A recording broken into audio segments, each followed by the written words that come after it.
योग वासिष्ठ निर्वाण प्रकरण के अंतर्गत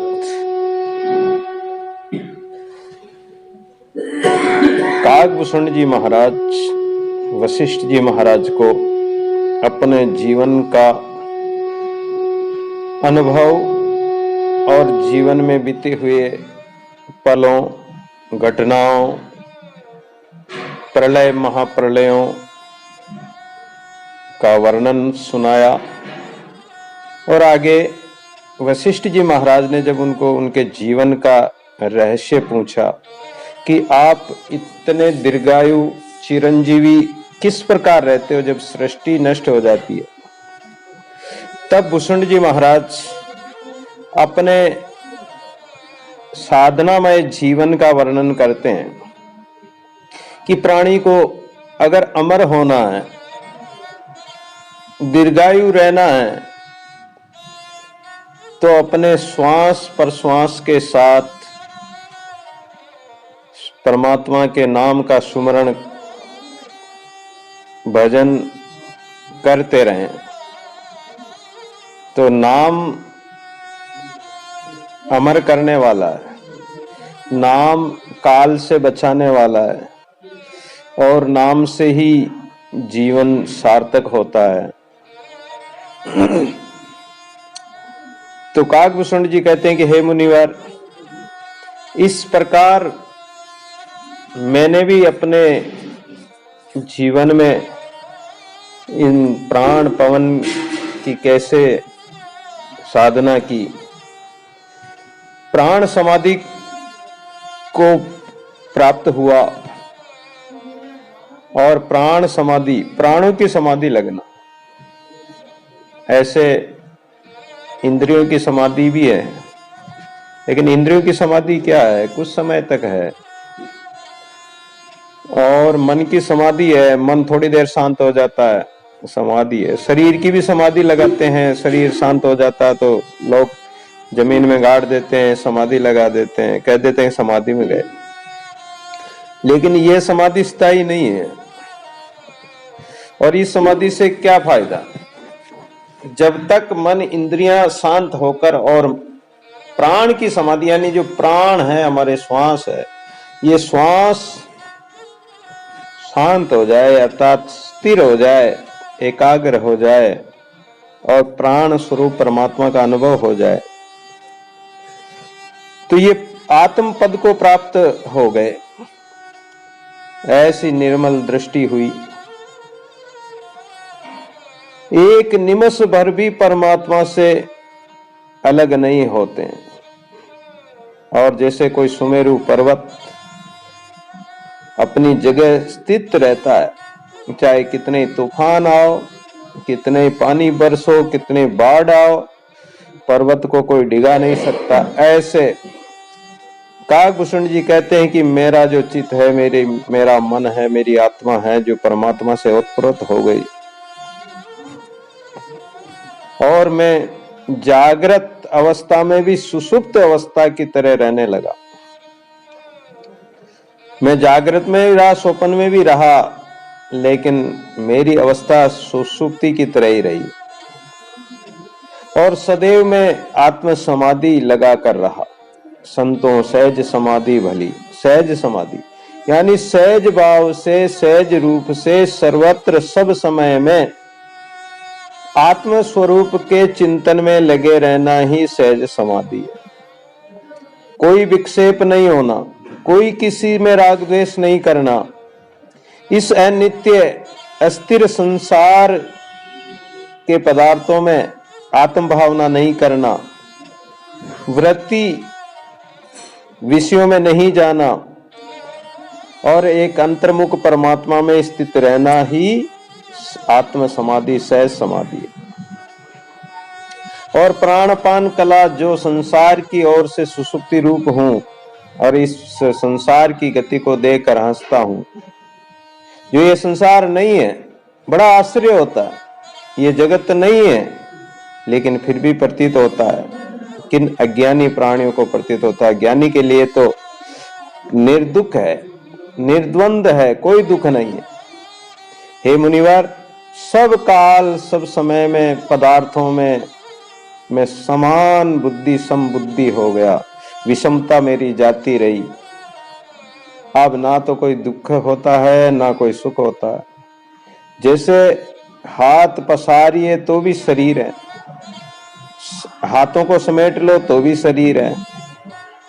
तो इस प्रकार मैंने अपने आप को सर्वत्र सर्वव्यापक सर्वात्म आत्म स्वरूप से सब जगत को ब्रह्माकार रूप में देखा है, इसलिए मुझे कोई दुख नहीं होता। मेरी बोली और निश्चय कोमल और स्निग्ध हृदय गम्य है, सर्वत्र ऐसा देखता हूं। इस प्रकार से जहां भी जाता हूं रहता हूं, निर्दुख जीवन जीता हूं। चरणों से मस्तक पर्यंत, सिर से पैर की एड़ी तक शरीर में मुझे कोई भेदभाव नहीं है, ना ममता है ना अहंकार है, क्योंकि अहंकार रूपी कीचड़ को तो मैंने निकाल दिया। और संत महापुरुषों को अहंकार रूपी कीचड़ लगता भी नहीं, स्पर्श ही नहीं करता।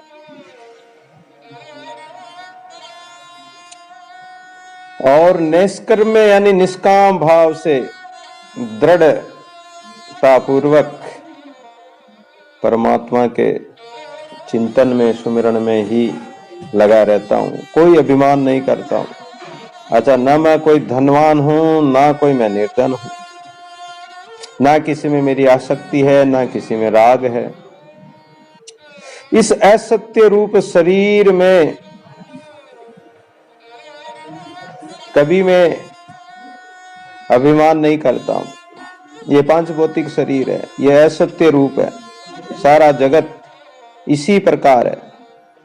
लेकिन मेरी मनोवृत्ति इन सब से, इच्छा कामनाओं आशाओं से सबसे मुक्त होकर परमात्मा में समाहित रहती है। अनात्म पदार्थों में मेरा चित्त जाता ही नहीं। अब तो परमात्मा मेरा, जैसे हाथ में कोई आंवला रखा हुआ और उसको देखने में क्या समय लगे, उसी प्रकार परमात्मा मेरा ही स्वरूप है, मैं ही वो ही हूं। तो अब हमें अलग या द्वैत भाव व्याप्ता ही नहीं है, किसी प्रकार का कोई दुख नहीं है। अब तो आनंद से जीता हूं, ना कोई मेरा है ना कोई दूसरा है, अपना पराया भी खत्म हो गया। जहां अपना पराया खत्म हो जाए वहां फिर कोई दुख नहीं रहता है। अब ना मैं चेतन हूं ना अचेतन हूं,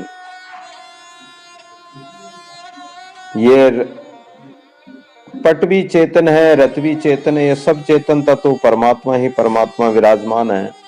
इस कारण ये जो कुछ मैंने आपको जो बताया है, कहा है, ये सब मैंने अनुभव किया है, देखा है।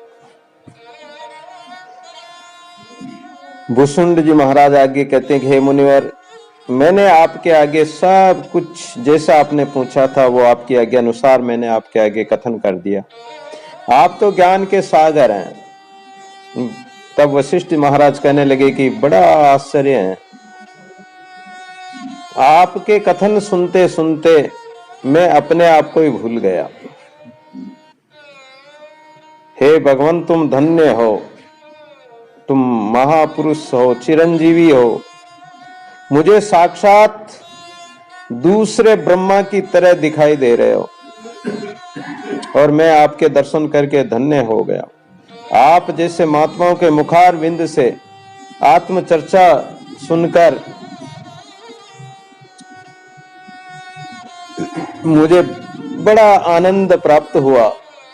मैं देखता हूं कि इस भूमि लोक में, भूलोक यानी मृत्युलोक में, आकाश पाताल में, त्रिलोक में आपके समान कोई विरला ही महापुरुष होगा। जैसे बांस तो बहुत होते हैं लेकिन मोती वाला कोई विरला ही होता है, हाथी बहुत होते हैं लेकिन गजमुक्ता बहुत कम होते हैं, ऐसे आप विरले ही हो। हे साधो, आज हम पुण्य रूप हो गए हैं, हमारा शरीर पवित्र हो गया है, जो कि आप जैसे मुक्त महात्माओं के दर्शन, दुर्लभ दर्शन साधु का, दुर्लभ गुरु उपदेश, दुर्लभ कृपा कठिन, दुर्लभ परस लेख, साधु बरसे राम रस अमृत वाणी आई, दादू दर्शन देखता त्रिविध ताप तन जाय। तो संत महापुरुषों के दर्शनों से तो देहिक देविक भौतिक ताप भी जाते रहते हैं। अब हम यहां से जाने का विचार कर रहे हैं। मध्याह्न का समय हुआ है। अब सप्त ऋषि मध्य जाते हैं। जब मैंने ऐसा कहा तब कल्प वृक्ष की शाखा पर उठ खड़ा हुआ और संकल्प के हाथ से स्वर्ण का पात्र रचकर रत्नों से भरकर मुझको अर्धे पाद्य देकर पूजा की मेरी। जैसे त्रिनेत्र सदा शिव की पूजा करता, ऐसे चरणों से लेकर मस्तक पर्यंत मेरा पूजन किया और बहुत नर्म होकर प्रणाम किया। फिर मैंने भी उनको प्रणाम किया। इस प्रकार परस्पर नमस्कार वंदनादि करके मैं वहां से उठ खड़ा हुआ और आकाश मार्ग की ओर चला। जैसे पक्षी उड़ता है ऐसे मैं उड़कर, और वह भी मेरे साथ, हम दोनों परस्पर हाथ पकड़े हुए कई योजन तक साथ चले। तब मैंने उनसे कहा कि ये साधो, अब तुम आगे नहीं जाओ। अब बार बार कहकर उनको ठहराया और मैं तो चला गया जब तक मैं उनकी दृष्टि में दिखाई देता रहा। तब तक वो मुझे देखते रहे और जब मैं अदृश्य हुआ तब वह अपने स्थान पर चले गए और मैं सप्तऋषि मंडल में आया। अरुंधति ने मेरी पूजा की। हे राम, काकभूषण जी के ये आश्चर्यकारी वचन मैंने तुम्हें सुनाए। अब भी सुमेरु के जो शिखर पर उस कल्प वृक्ष की लता में वह कल्याण रूप समता स्वरूप महात्मा स्थित है। परम शांत रहते हैं, सब में समाहित भाव से रहने वाले, मान सम्मान से परे ऐसे पुरुष अब तक वहीं स्थित है। ये हमारा और उसको समागम जब सतयुग के 200 वर्ष व्यतीत हुए थे तब हुआ था। अब सतयुग समाप्त हुआ और त्रेता युग चल रहा है, क्योंकि राम जी के समय में त्रेता युग था। तो वशिष्ठ जी महाराज कह रहे हैं कि सतयुग भी समाप्त होकर त्रेता आ गया। उसमें हे राम तुम भी उत्पन्न हुए हो। अब भी 8 वर्ष हुए हैं कि हमारा उसका मिलाप हुआ था उसी वृक्ष की शाखा पर। हे राम, ये मैंने तुमको ये पूर्व इतिहास जो बड़ा उत्तम है, विचारणीय है, वो आपको सुनाया। ऐसे महापुरुषों के सत्संग का विचार करने से संसार का भरम दूर हो जाता है। ये मुनि वशिष्ठ और काकभूषण की कथा को जो निर्मल भाव, निर्मल बुद्धि से जो भी कोई विचार करता है तो वो भवसागर के भय से मुक्त हो जाता है। वशिष्ठ महाराज कहने लगे कि हे निष्पाप, जो मैंने तुम्हें वरदान सुनाया उसके कारण मेरा भी जो अबोध था वो नष्ट हुआ और सब संकट नष्ट हुए।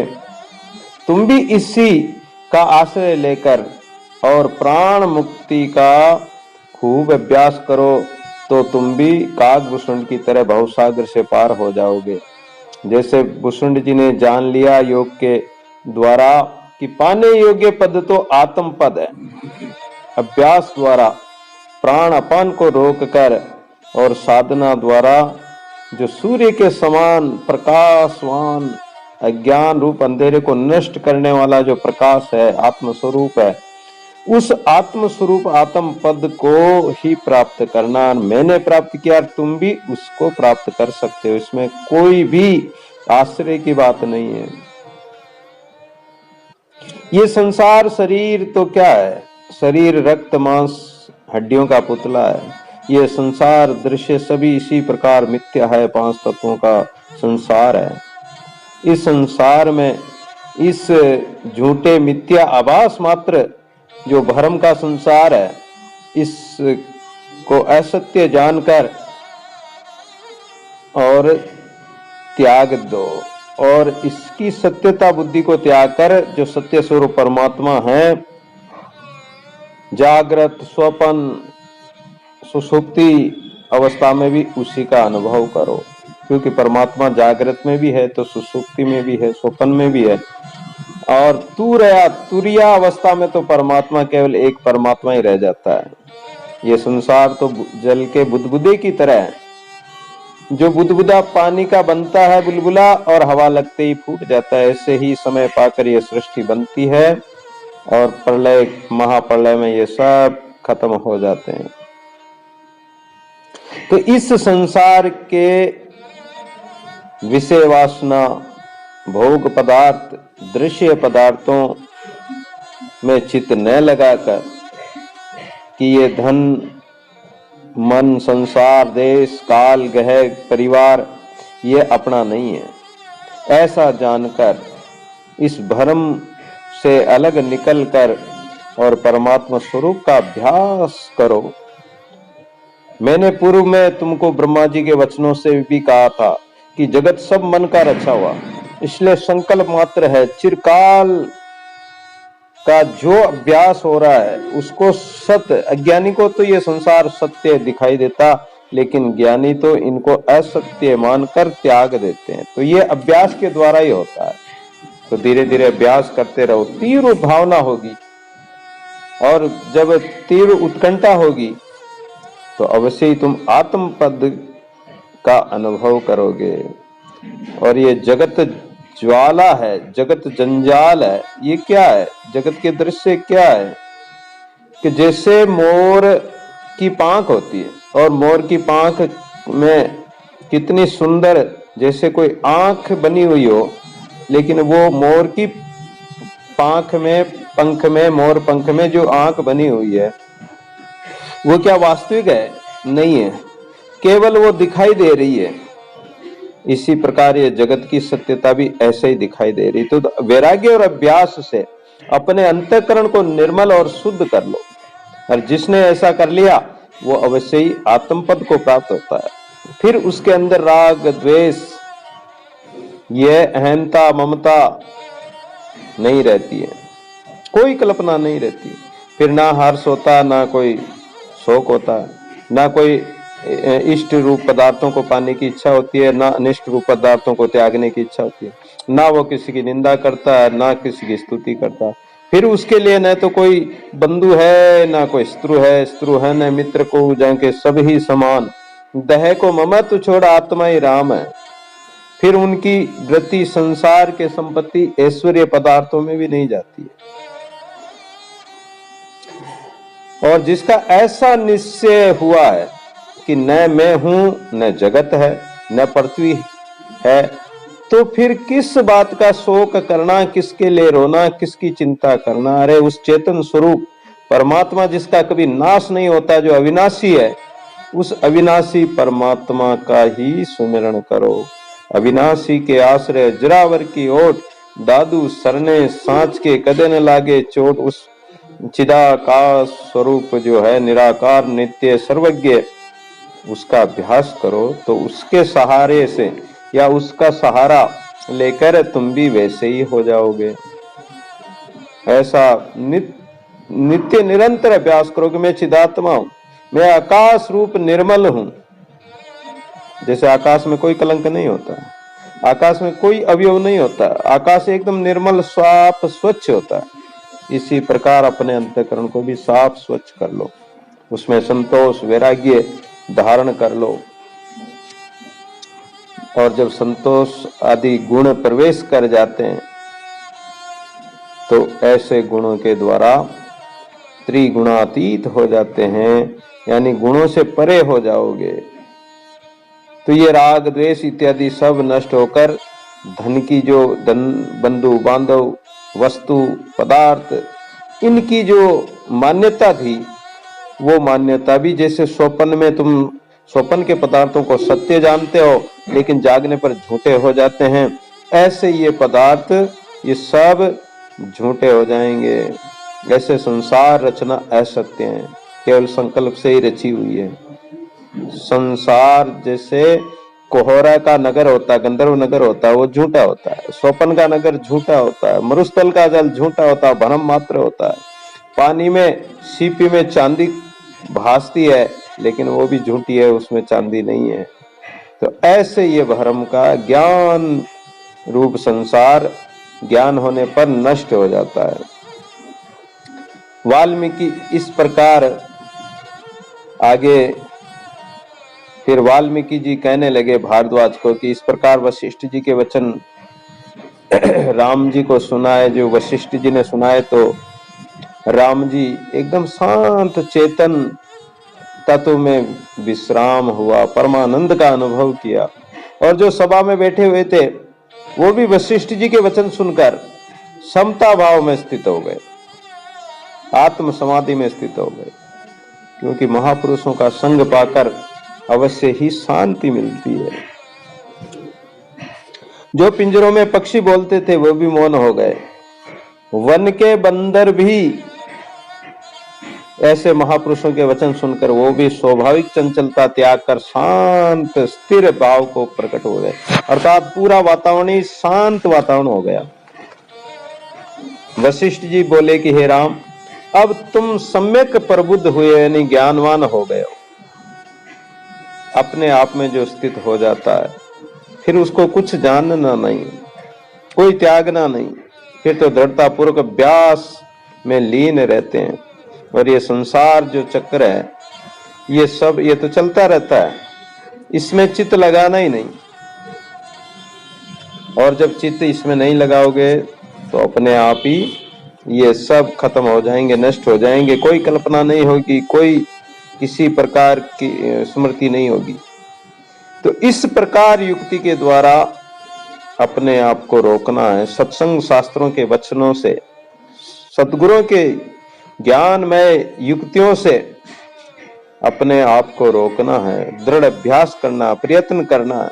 हे राम, अज्ञान से जो देव की कल्पना की उसका भी त्याग कर दो, केवल पुरुषार्थ का आश्रय लो। पुरुषार्थ मतलब अभ्यास करने का आश्रय लो तो परमानंद ही प्राप्त होगा। और जो असत्य रूप पदार्थ में जो राग द्वेष करते हुए मूर्ख हैं, उनसे तो चित्र लिखित पुरुष भी श्रेष्ठ है। जब इष्ट विषय प्राप्त होता तब हर्ष से प्रफुल्लित होते हैं और अनिष्ट प्राप्त होता तब द्वेष करते हैं। चित्र के पुरुष का राग द्वेष किसी से नहीं है। अज्ञानी प्राणी को जैसा विषय प्राप्त होता उसी के अनुसार वो सुखी दुखी होते हैं। लेकिन जो चित्र में बना हुआ कोई पुरुष का चित्र है तो उसके सामने चाहे तुम कोई सा ही विषय प्रकट करो, वो ना तो उसमें आसक्त होता है, ना हर्षित होता है, ना दुखी होता है। ज्ञानी की भी ऐसी स्थिति होती है, वो इन आदि व्याधियों में पड़ता ही नहीं। वो मनोराज के संकल्प विकल्प से रहित रहता है, उनके अंदर कोई संकल्प विकल्प होता ही नहीं।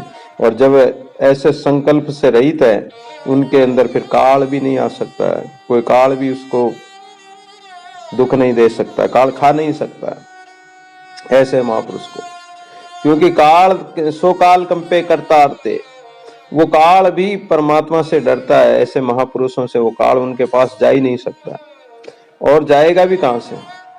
परमात्मा जिसके साथ है उनका कोई बाल भी बांका नहीं कर सकता है। तो ये नाशवान जगत है और इसमें चित्त लगाने से ही दुख होता है। जो परमात्मा में चित्त लगाते हैं, चेतन आत्मसत्ता में चित्त लगाते हैं, वो कभी नष्ट नहीं होती है, कभी विचलित नहीं होती है, उसमें कोई विकार नहीं है। वो सर्वदा शुद्ध अच्युत रूप अपने आप में स्थित है। शरीर नष्ट होता है, आत्मा कभी नष्ट नहीं होती है। तो ऐसा अभ्यास किया जाए, और ऐसे अभ्यास ऐसे अनुभव करने से ही चिरकाल तक तुम जीवित रहोगे, चिरकाल तक तुम अमर रहोगे, अर्थात कभी मरोगे नहीं। स्वर्ग के देवता अमृत पीकर अमर तो हो जाते हैं, लेकिन एक कल्प बाद में वो मर जाते हैं, परंतु तुम कभी नहीं मरोगे। जो साक्षी स्वरूप का आश्रय ले लेते हैं वो इस काल कल्पना से परे अमर पद को प्राप्त होते हैं। अमर अल्लाह का राज दादू जी महाराज कहते हैं कि सारी सृष्टि आती जाती, सूर्य चंद्रमा पृथ्वी आकाश ये सब नष्ट होते रहते हैं, लेकिन जो साधु महात्मा जो परमात्मा में निश्चय कर लेते हैं, परमात्मा के स्वरूप को पा लेते हैं तो वो सदा सदा के लिए अल्लाह परमात्मा जो है उसके रूप को मिलकर और उसी का रूप हो जाते हैं। फिर वो काल कर्म से बच जाते हैं, फिर उनको कोई नहीं मार सकता है। तो ये भक्ति मार्ग है, संतों का मार्ग है। अहंकार रहित विचारवान पुरुष काल को भी परास्त कर देता है। ध्रुव जी महाराज के सामने काल आ गया, बोले महाराज मृत्यु आ गई। बोले महाराज मेरे को पार करके कैसे जा सकते हो? बोले कि थोड़े माताजी थोड़े नीचे झुको, और उसके सिर पर पैर देकर विमान में बैठ गए। और आज भी परमात्मा के वैकुंठ के द्वार पर ध्रुव जी महाराज विराजमान है। मृत्यु भी उनका कुछ नहीं बिगाड़ सकती, काल उनको खा नहीं सकता है। तो हे राम तुम भी ऐसा अनुभव करो। और ये जो अभिमान है कि मैं हूं, मैं मरता हूं, मैं दग्ध होता हूं, मैं दुखी हूं, मैं मनुष्य हूं, ये कल्पना मलिन कल्पना है, यह अहंकार का कारण है। अरे तुम तो आसक्ति स्वरूप, आत्म स्वरूप, नित्य शुद्ध चिदाकाश सर्वगत सच्चिदानंद स्वरूप हो, परिचिन्न नहीं हो तुम। निर्लेप होकर, इस अहंकार रहित होकर अगर इस जगत में इस प्रकार रहोगे तो तुम्हें किसी प्रकार का दुख नहीं हो सकता है। ये संसार का जो भ्रम है ये नष्ट हो जाएगा। जैसे वृक्ष की ऊंचाई का कारण आकाश और निर्लेप है, ऐसे आत्मा सर्व चेष्टा का कारण अधिष्ठान और निर्लेप है। जैसे आकाश और पृथ्वी का संबंध नहीं है, ऐसे आत्मा और अहंकार का भी संबंध नहीं है। चित्त को जो आप जानते हैं वह मूर्खता है। आत्मा तो प्रकाश रूप है, सर्वत्र सदा निरंतर व्यापक है। चित्त मूर्ख है, जड़ है, आवरण है, लेकिन आत्मा के कोई आवरण नहीं। आत्मा तो शुद्ध है, शुद्ध चेतन स्वरूप है।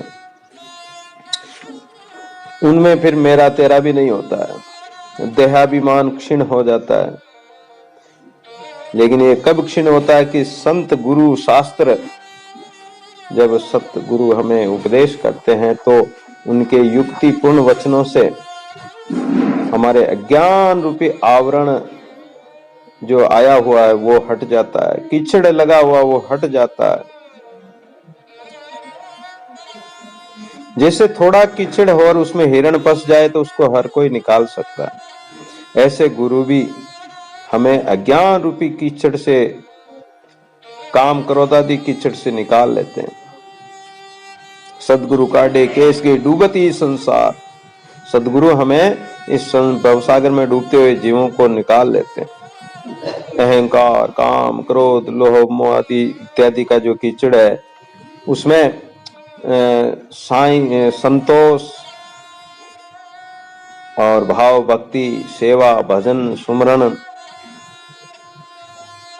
इत्यादि देकर अब भक्ति मार्ग में लगा देते हैं, अच्छे विचारों में लगा देते हैं। तो ये सत्संग का प्रभाव है, गुरु के, महापुरुषों के सत्संग के प्रभाव से जीव परमात्मा स्वरूप हो जाता है। जैसे बालक अज्ञानवश बेताल जान लेता है, मटकी में पानी भरा और उसमें देखता है तो उसकी परछाई दिखाई देती है, और वो अज्ञानवश क्या समझता है कि इस पानी की मटकी में, इस पानी में, इस मटकी में बेताल है, लेकिन बेताल नहीं है। उसी प्रकार अज्ञानी प्राणी इस जगत में इस दुष्ट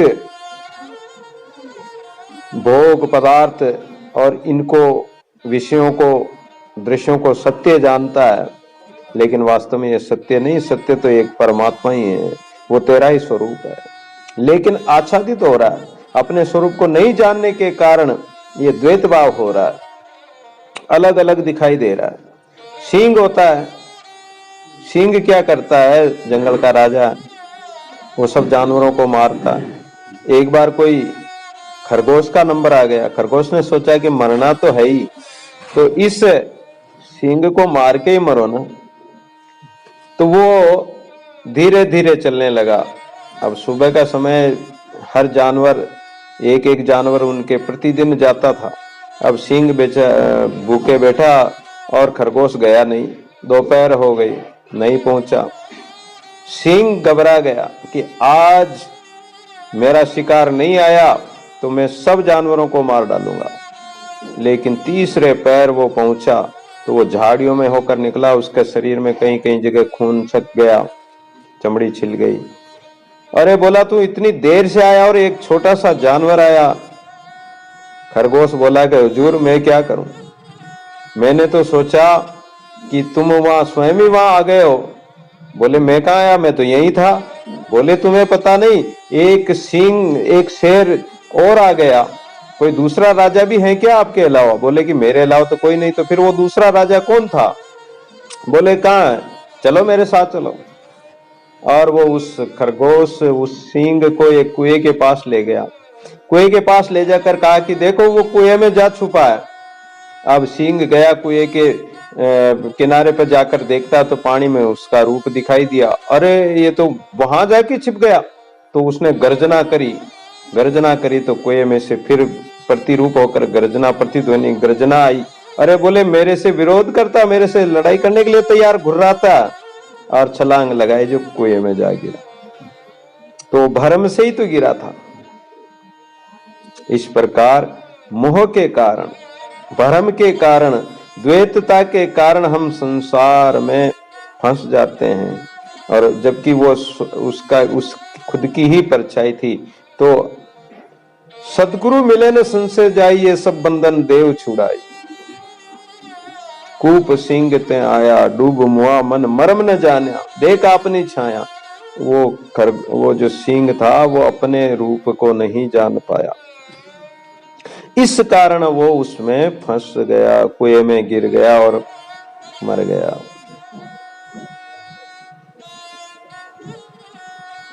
जैसे भैंसा कीच के दलदल में फंसा हुआ निकल नहीं सकता, ऐसे ये भोग रूप दलदल में फंसा हुआ व्यक्ति निकल नहीं सकता। अतः तुम संतों की वृत्ति ग्रहण करो। संतों की वृत्ति, जो असत वृत्ति है उसका तो त्याग करो। जो आत्म तत्व है, जो शुद्ध वृत्ति है, उसको ग्रहण करो। ये शरीर तो अपवित्र है, मध्य मांस, अस्थि मांस, रुधिर से परिपूर्ण है, तुच्छ है। भोगों की क्या इच्छा करनी? अरे परमार्थ सिद्धि करना है तो इन सब का परित्याग करके और परमार्थ सत्ता जो सर्वव्यापक है उसमें अपने चित्त को लगाओ। ऐसे चित्त अगर परमात्मा में, घन रूप परमात्मा में, चेतन सत्ता में जो लगेगा तो मिथ्या संकल्प नष्ट होकर और तुम उसी परम सत्ता के स्वरूप में मिल जाओगे, उसी का रूप हो जाओगे। जड़ चेतन की कल्पना मिथ्या है। जब तक सम्यक दृष्टि प्राप्त नहीं होगी तब तक जड़ चेतन की दृष्टि बनी रहेगी। जब यथार्थ दृष्टि, वास्तविक ज्ञान प्राप्त होगा, ज्ञान नेत्र खुलेंगे, तो ये भेद कल्पना सब मिट जाती। जैसे सीपी में जो चांदी का आभास होता है, लेकिन वास्तव में वो सीपी में चांदी नहीं है, वो असत्य है। ये जो भ्रम है ये सब मिट जाता है, इसका अभाव हो जाता है। और ये अनात्म पदार्थ जितने भी हैं सब जड़ हैं। तो जड़ पदार्थों में आत्मबुद्धि करना ही नहीं। मूर्ख ही इनमें आत्मबुद्धि करते हैं, ज्ञानी नहीं करते। जीव की मूर्खता तो देखो कि जो देह को अपना मान लेते हैं और फिर दुख पाते हैं। लेकिन जो विचारवान पुरुष है वो आत्म पद में स्थित रहते हैं। उन महानुभावों को कोई दुख बंधन नहीं होता है। जैसे मंत्र जानने वाले को सर्प का भय नहीं रहता है और सर्प काट भी नहीं सकता उनको। संशय रूपी सर्प या काल रूपी सर्प नहीं काट सकता है। ऐसे ज्ञानवान को कोई कर्म बांध नहीं सकता है। हे राम, न तो तू सिर है, ना नेत्र है, ना रक्त है, ना मांस है, ना हड्डियां आदि है, ना तू मन है, ना भूत है, ना चित्त है, ना चेतन है, ना अचेतन है। केवल चिन्ह मात्र साक्षी रूप बन के रहो। शरीर से ममता त्याग कर नित्य शुद्ध सर्वगत आत्मस्वरूप में स्थित हो जाओ। वशिष्ठ महाराज बोले कि हे राम, इस दृष्टि का आश्रय करो और भेद कष्ट दृष्टि का त्याग करो। जब कष्ट दृष्टि नष्ट हो जाएगी तब आत्मानंद प्रकट होगा, जिस आनंद के पाने से अष्ट सिद्धि के ऐश्वर्य को भी अनिष्ट जानकर तुम त्याग दोगे। ये जो अष्ट सिद्धि नौ निधियां हैं, ये भी विघ्न रूप है। महापुरुष इनको भी त्याग देते हैं। जो मोह है संसार का, सब का नाश कर देते हैं। जब भी आत्म पद प्राप्त होता है, ऐसे हर कोई थोड़ी पा सकता है। तो इस प्रकार की जो दृष्टि है, जैसे मैंने शिव जी से सुना है कि पूर्ण कैलाश की कंदरा में संसार दुख की शांति अर्ध चंद्रधारी सदा शिव ने मुझको कही थी। हे राम, महाचंद्रमा की नाई जो शीतल और प्रकाशवान, ऐसे जो हिमालय पर्वत उसकी कंदरा कैलाश पर्वत है, वहां गौरी पार्वती के साथ रहते हैं। गंगा का प्रवाह चलता है, पक्षियों का कलरव होता है और वहां ठंडी ठंडी हवा चलती है। कुबेर के खजाने भरे पड़े हैं, मोर विचरण करते हैं, कल्प वृक्ष विराजमान है। उस उज्जवल शीतल महासुंदर कंदरा में मंदार तमाल वृक्ष भी शोभा दे रहे हैं। उनके साथ ऐसे फूल फल लगे हुए हैं कि मानो सफेद बादल हों। जब बर्फ के जो ऐसे पहाड़ों पर बर्फ छाया हुआ, तो जैसे कोई बादल, सफेद बादल छाए हो। गंधर्व किन्नर सतराम आकर गायन करते हैं। देवताओं के सुंदर सुंदर रमणीय स्थान है। उस पर्वत पर सदाशिव भोलेनाथ त्रिनेत्रधारी त्रिशूलधारी गणों सहित विराजमान है और भगवती अर्धांग में विराजमान है। ऐसे सर्वलोकेश्वर वहां विराज रहे हैं। इन्होंने कामदेव का दर्प जो अभिमान था, उसको भी शिव जी ने नष्ट किया था। कामदेव को तीसरा नेत्र खोलकर जलाई दिया था, भस्म कर दिया था। स्वामी कार्तिक उनके पास विराजते हैं। निवास स्थान को देख के कैसा भयानक शून्य शमशान है, शमशान में रहते हैं। उस देव की मैंने पूजा की है। उस पर्वत पर मैं एक बार तप करने लगा था। वहां एक अति पवित्र कुटी बनवाई, उसमें यथा शास्त्र पुण्य क्रिया करके मैं तप करने लगा। एक कमंडल अपने पास में रखा, पूजा के लिए वृक्षों के पुष्प मालाएं रखी रहती थी। मैं केवल फल खाता और जलपान करके समय साधना करता रहा। और जो विद्यार्थी पास में रहते उनको पढ़ाता, स्वयं भी शास्त्र विचार किया करता। ब्रह्म विद्या की बहुत सारे शास्त्र ग्रंथ मैंने पढ़े। उनके देखने विचारने में हमारा समय बीतता था। गण लोग भी वहां थे, उनके सहित हम लोग कुंज में निवास करते और समाधिस्थ रहते थे। तदंतर एक समय श्रावण बदी अष्टमी की आधी रात बीत चुकी थी। मेरा समाधि से उत्थान हुआ तो मैं क्या देखता हूं कि दसों दिशाएं मौन शांत रूप है, काष्ठ की तरह शांत एकदम। इतना प्रगाढ़ अंधकार है कि शास्त्रों से जो न काटा जा सके। मंद मंद पवन चल रहा था, ओस के कण गिर रहे थे, मानो पवन देवता हंस रहा है। इसी समय चंद्रमा का उदय हुआ। शीतल चांदनी अमृत रूप किरणों से दिव्य प्रकाश फैलाया और औषधियों को अमृत की बरसात होने लगी, तो औषधियां पुष्ट होने लगी। चंद्रमा को देखकर कमल खिले, चकोर अमृत पान करने लगे, मानो चंद्रमा रूप हो गए हो। प्रातः काल तारे मणियों के समान ऊपर पड़ने लगे। सप्त ऋषि सिर पर आकर स्थित हुए, मानो मेरा तप देखने आए हो। सप्त ऋषियों में जो पिछले 3 तारे हैं, उनके मध्य में मेरा मंदिर है, वहां मैं सदा विराजता हूं। तब चंद्रमा से सब स्थान शीतल हो गए। चंद्रमा का प्रकाश, चांदनी शीतल है, शांत है, इस कारण से स्थान शीतल हो गए। वशिष्ठ जी बोले कि हे राम, अर्धरात्रि के समय जब मैं समाधि से उतरा, तब मुझको तेज प्रकाश दृष्टि आने लगा। जैसे मंदराचल पर्वत के पाने से क्षीर समुद्र उछल आता है, मानो हिमालय पर्वत मूर्ति धारण किए स्थित हो, मानो माखन का पिंड पहाड़ रूप से स्थित हुआ। सारांश ये कि इतना महान तीक्ष्ण प्रकाश दृष्टि में आया। वो प्रकाश होता भी ऐसा ही है, सब श्वेतमय हो गया। बर्फ का जो पहाड़ है वो जब चमकते हैं चांदनी में तो ऐसा चांदी की तरह चमकता है। तब मैं बड़ा आश्चर्य करने लगा, अकाल प्रलय होने लगा। तब बहुत दृष्टि से विचार किया कि मैं ये क्या हो रहा। तब देखा कि देव गुरु ईश्वर सदाशिव चंद्र कला धारण किए चले आते हैं। गौरी भगवती साथ में आ रहे हैं। शंकर भगवान के कानों में सर्प कुंडली मारकर पड़े हैं। कंठ में रुंडों की माला है, शीश पर जटाएं हैं। ऐसे सदाशिव सबका कल्याण करने वाले, सबको कर्म फल देने वाले, उनको मैंने देखा, मन ही मन में देखा। मन से ही मैंने उनके मंदार वृक्ष के पुष्प लेकर मैंने उनका पूजन अर्घ्य दिया और मन से प्रणाम किया, मन ही से दक्षिणा दी। ऐसा करके मैं अपने आसन से उठ खड़ा हो गया और मैंने अपने शिष्य को जगाकर अर्घ्य पाद्य लेकर चला और जाकर श्री त्रिनेत्र धारी भगवान को पुष्पांजलि दी, प्रदक्षिणा करके प्रणाम किया। तब मुझको चंद्रशेखर प्रभु ने कृपा दृष्टि से देखा और कहा कि हे ब्राह्मण, अर्घ्य पाद्य ले आओ, हम तुम्हारे आश्रम पर ही अतिथि आए हैं। हे निष्पाप, कल्याण से तुम्हारा कल्याण हो। तुम मुझे महाशांत रूप दिखाई दे रहे हो। तुम अपने तप की परम उज्जवल शोभा से शोभित हो रहे हो।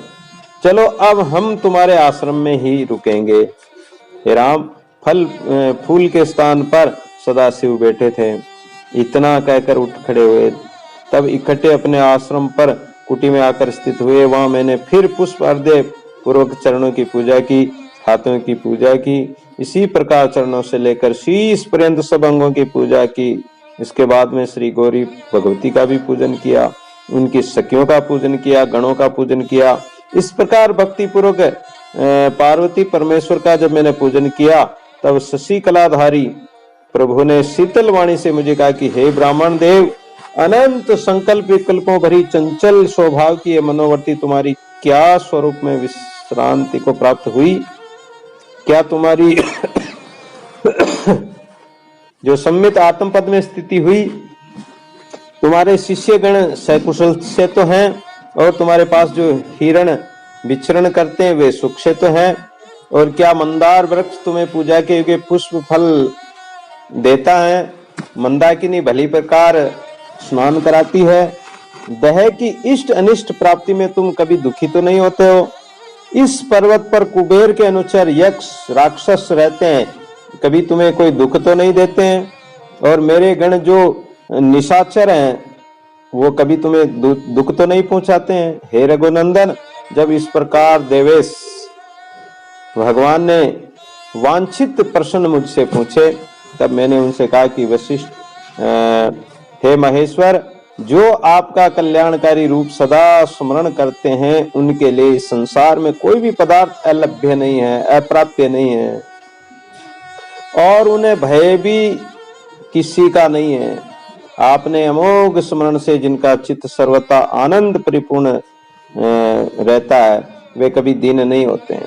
वही देश तथा पर वही पर्वत कंदरा और वे ही लोग सर्वदा वंदनीय हैं जहाँ एकांत बुद्धि बैठकर तुम्हारा स्मरण करते हैं। हे प्रभु, तुम्हारा स्मरण पूर्व पुण्य रूप वृक्ष का ही फल है, जो कि वर्तमान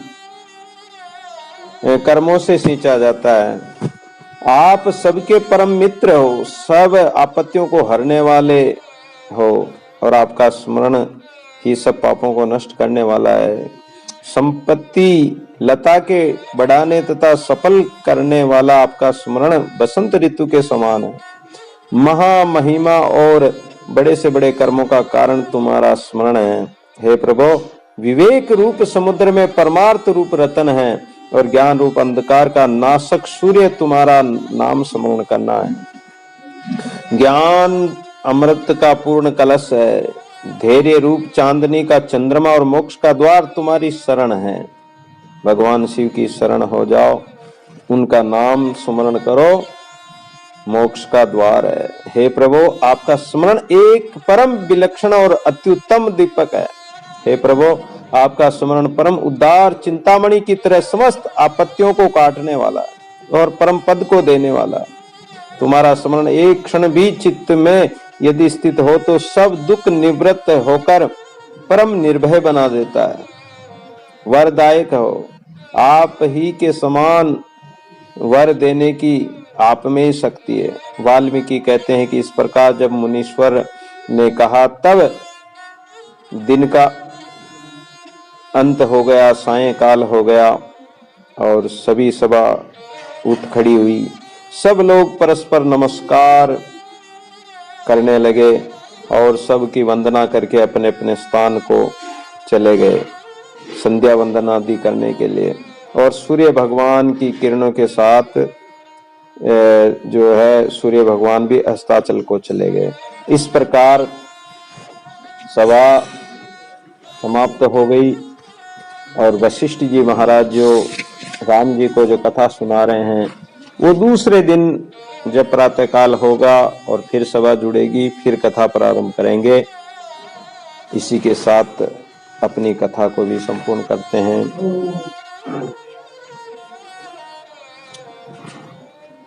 सत्य राम साक्षी सर्वधार, अजय अविनाशी अपरंपार। सत्य राम साक्षी सर्वधार।